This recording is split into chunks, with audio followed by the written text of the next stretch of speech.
জয় শ্রী রাধেশ্যাম। তো শ্রীমতী রাধারানীর জন্ম সম্পর্কে এক এক গ্রন্থে এক এক রকম কাহিনী আছে, অর্থাৎ কল্পভেদে কাহিনী অনেক রকম।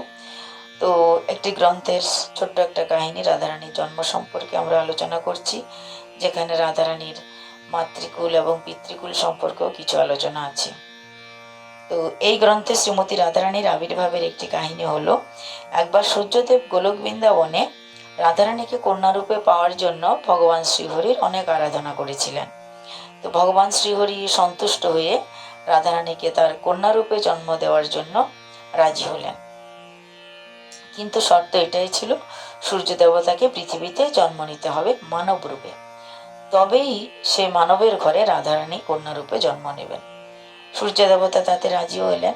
তো সূর্যদেব মানব রূপে কোথায় জন্ম নিলেন, আসুন আমরা শ্রবণ করি।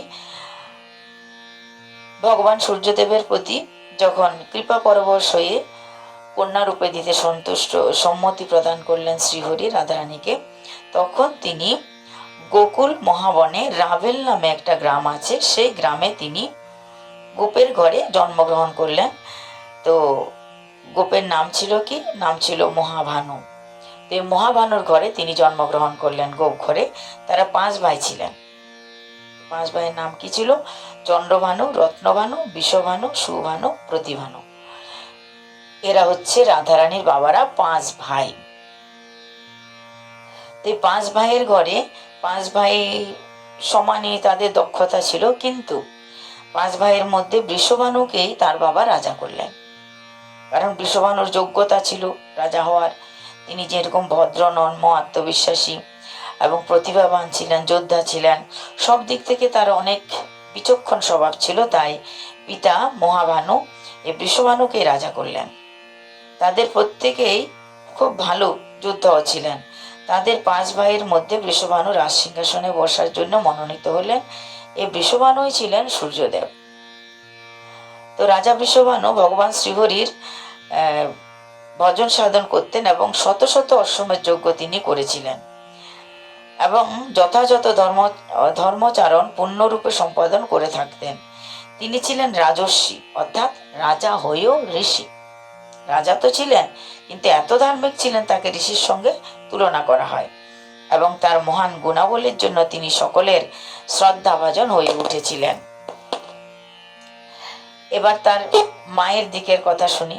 সেই সময় ব্রজে আরেকজন ঐশ্বর্যশালী গোপ বাস করতেন, তার নাম ছিল বিন্দু, আর তার স্ত্রীর নাম ছিল মুখরা, অর্থাৎ বিন্দুর স্ত্রীর নাম ছিল মুখরা। মুখরার গর্ভে বিন্দুর 5টি সন্তান জন্ম নেয়।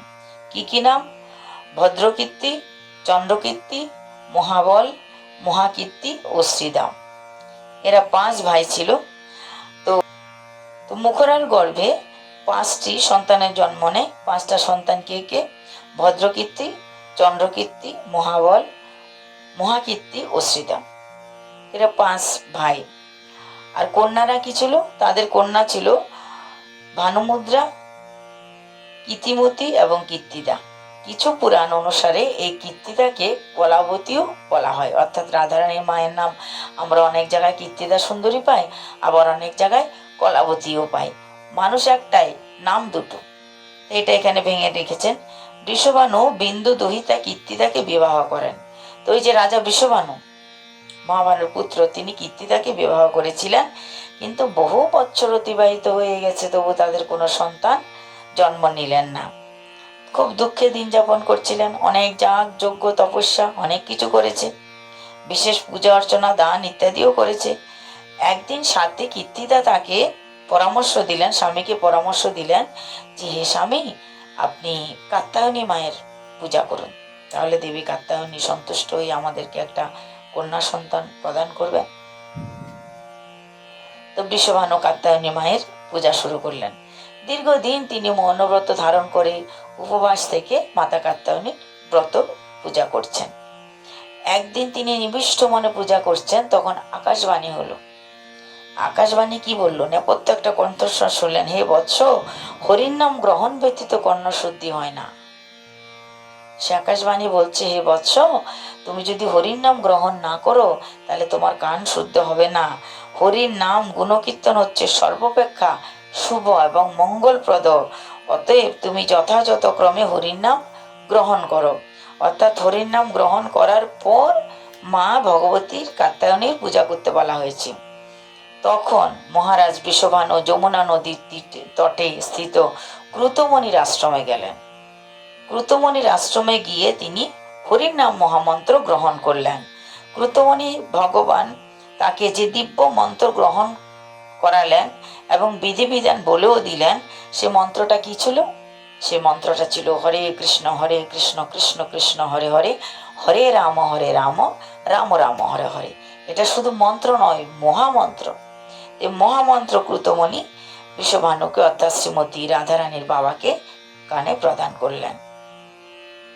এবার তিনি সে মহামন্ত্র পেয়ে খুব আনন্দের সঙ্গে মহামন্ত্র জপ করছেন, আর এদিকে ভগবতীরও সেবা করছেন।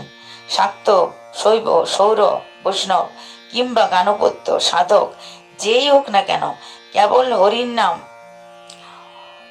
গুণকীর্তন করে তার শ্রুতিকে পবিত্র করতে পারেন, কর্ণ শুদ্ধি সম্পাদন করতে পারেন। কেউ যদি প্রথমেই হরির নাম গ্রহণ করে কর্ণকে শুদ্ধ না করে, তাহলে অন্য কোনো মন্ত্র তার কোনো ফলদান করে না। যার কর্ণ দিয়ে একবার হরির নাম অপ্রাকৃত এই হরির নাম শব্দ তরঙ্গে প্রবেশ করেনি, তার কর্ণদ্বয় নিষ্কুলজাত শবরদের মতোই। হে রাজন, আমি আপনাকে যে হরির নাম প্রদান করলাম, সে হরির নামের মহিমা সুখদেব দ্বারা জিজ্ঞাসিত হয়ে শ্রীল ব্যাসদেব কীর্তন করিয়াছেন। এমনকি ব্রহ্মাও অঙ্গিরামণির কাছ থেকে এই মহামন্ত্র নাম পেয়েছেন। তাই আমিও আপনাকে এই মহামন্ত্র নামের শিক্ষা প্রদান করছি। ক্রুতমণির কাছ থেকে এই মহামন্ত্র গ্রহণ করার পর মহারাজ বৃষভানু তাকে ষষ্ঠাঙ্গে প্রণাম করলেন এবং যমুনা নদীর তটে এসে আবার তিনি সেই পূজা করতে শুরু করলেন এবং হরির নাম মহামন্ত্র জপ করতে লাগলেন। এই রূপে কিছুকাল গেল। কিছুদিন তপস্যা করার পর একদিন মা কাত্যায়নী তার সামনে আবির্ভূত হলেন, তাকে দর্শন প্রদান করলেন। রাজা তাকে ষষ্ঠাঙ্গে দণ্ডবোধ প্রণাম করলেন। দেবী তাকে বর চাইতে বললেন, কিন্তু দেবীর দর্শন মাত্রই রাজার মনের সমস্ত অভিষ্ট পূর্ণ হয়ে গেল। তিনি দেবীকে বললেন, হে মাতা, আপনাকে দর্শন করার পর আমার মনের আর কোনো অভিলাষা নেই, আর কোনো চাহিদাই নেই। আপনাকে দর্শন করার পর আমার মন তৃপ্ত হয়ে গেছে। কিন্তু হে মাতা, তবু যদি আপনি আমাকে কোনো বর দিতে চান, তবে আমাকে একটি কন্যা রত্ন দান করুন। তখন মাতা কি বললেন? মাতা শ্রবণ করে কি করলেন, দেবী কাত্যায়নী তাকে একটি স্বর্ণ ডিম্বাকৃতির বাক্স দিলেন, যা সহস্র সূর্যের ন্যায় উজ্জ্বল প্রভা বিকিরণ করছিল। কাত্যায়নী দেবী অন্তরিত হয়ে গেলেন। মহারাজ বৃষভানু পরম উৎফুল্ল অন্তরে গৃহে ফিরে আসলেন। তার কিছুকাল পরে তাদের হরির নামের প্রতি সেবার জন্য যা ছিল কীর্তিদাও বৃষভানুর ব্রতের সার, শ্রীমতী রাধারানী শুভদিনে শুভক্ষণে সেই পেটিকা থেকে আবির্ভূত হলেন। তিনি ছিলেন অত্যন্ত কোমলাঙ্গী এবং চম্পক বর্ণা, পরম রূপ লাবণ্যযুক্তা। এটা হচ্ছে রাধারানীর একটি জন্মলীলা প্রসঙ্গ। এক একটা গ্রন্থে এক একভাবে আছে।